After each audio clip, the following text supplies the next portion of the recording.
So thank you, Jhumki, for speaking to Small Enterprise. So just an introduction, Jhumki is the founder of Just Weaves, which is into handcrafted gift items and home, materials. So thank you, Jhumki, for speaking to Small Enterprise. Thank you for having me here. It's my Thank pleasure. you. Thank you. So let's start with a brief about Just Weaves. What is it all about, and what kind of products do you offer on the market?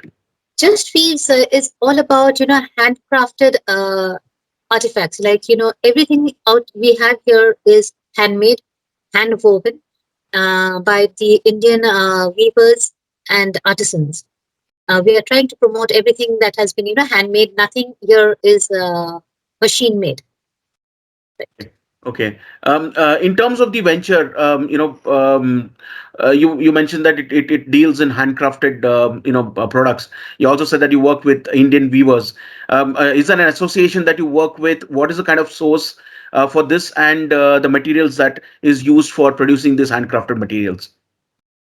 But I'm not, not got to them through any association.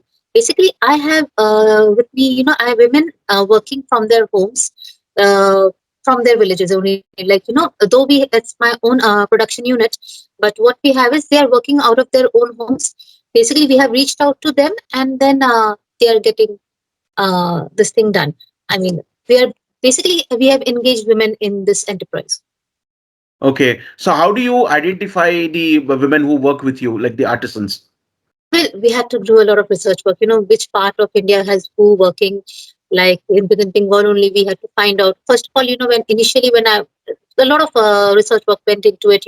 Whether they will be able to produce that much of quantity in case we do as and when we do receive orders. So it's a big team working with us. From and for the kind of work which we have, like embroidery, we have to engage people sitting out in maybe Rajasthan and maybe in the north also. The embroidery work is very well known out over there. So then we have crochet and jute, coming from Bengal itself. That is how we have to reach out to different parts of the country to get the people engaged. Okay. In terms of selling the products, you have the website justweaves.in. Which kind of markets do you handle currently? Or do you ship only to India, or do you also have customers from other countries as well? Yes, we have shipped overseas as well. In fact, we have worked with a few fundraisers just before COVID, and also a few shipments done during the COVID period. And we do ship overseas too. Right? Okay. In terms of the idea behind Just Weaves, dealing in handicrafts and handmade material or products, how did the idea come across? Well, personally, I'm very fond of handcrafted items. So, it has been there in my mind for a very, very long time.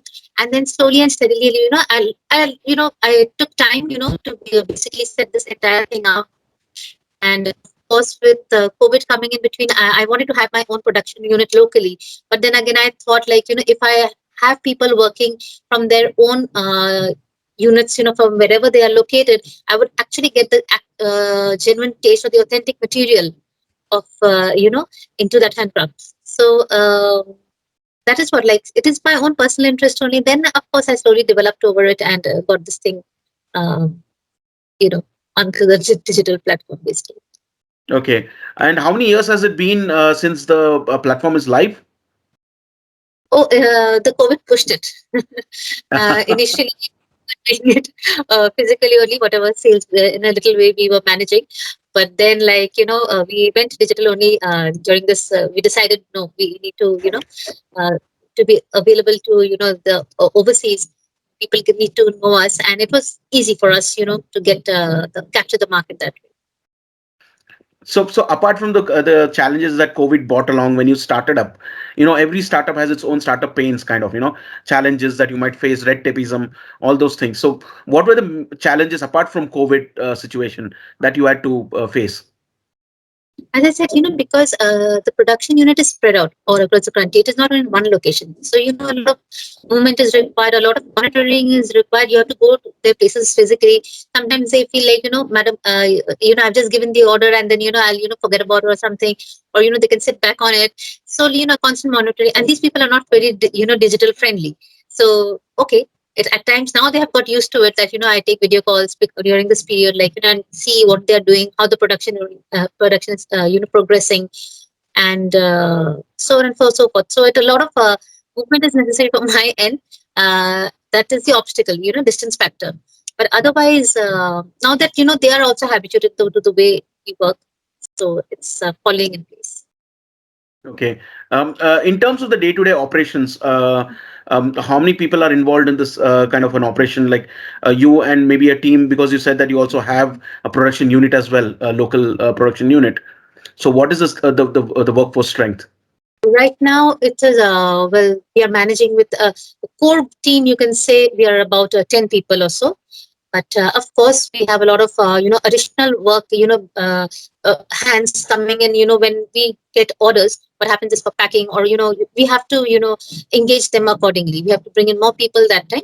So they're of course on daily wages system that that we bring them. But otherwise, the core team is about 10 people. We have them divided into people looking at customer service, or operations as kind by way of inventory and quality checking, because once the shipment arrives to us, the final product, we have to do a quality check before we release it out into the market.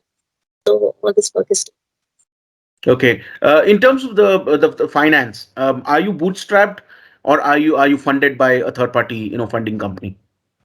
at the moment it's totally self-funded. But then yes, we will.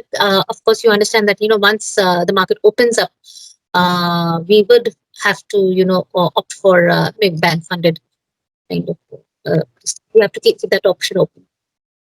Okay. Okay. And in terms of the key focus points for 2021, what would that be?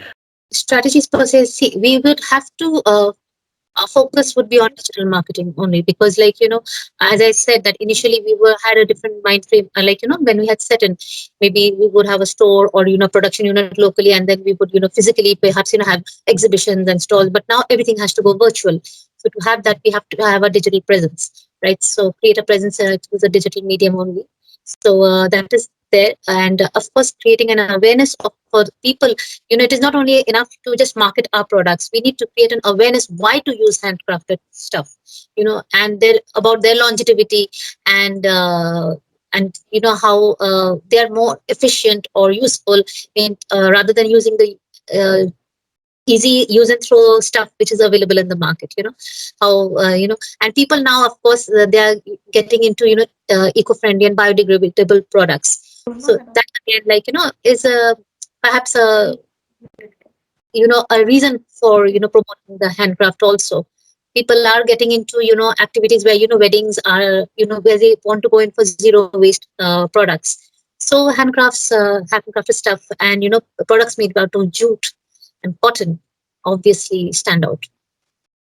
And one last question would be about your go-to market strategy. You have the online presence where you have people coming into your website and purchasing products online, but do you also have an offline presence as well through maybe handicraft shops, through retail stores which only focus on handmade products?